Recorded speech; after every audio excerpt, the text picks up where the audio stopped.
We start by creating a reusable profile card component. It accepts props like name, bio, avatar, and follow status. Each card displays the user image, name, short bio, and a follow or unfollow button. Tailwind CSS handles all styling and responsiveness.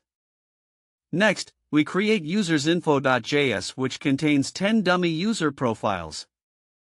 Each object includes an ID, name, bio, avatar URL, and follow state. This acts as our mock database. Now we build a custom React hook, useProfiles. This manages the list of profiles and handles toggling follow status.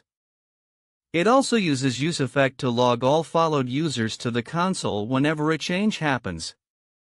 In home.jsx, we use our custom hook to get profile data and logic.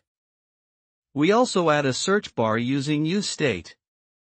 As we type in the search box, profiles are filtered in real time. Each card renders using the profile card component with a toggle follow handler passed as a prop.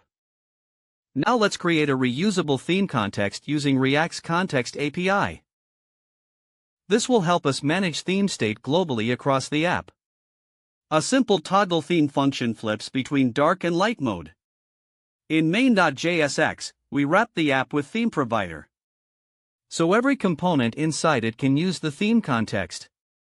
In our components, we apply Tailwind classes like BG White Dark, BG Gray 900 to style both light and dark theme.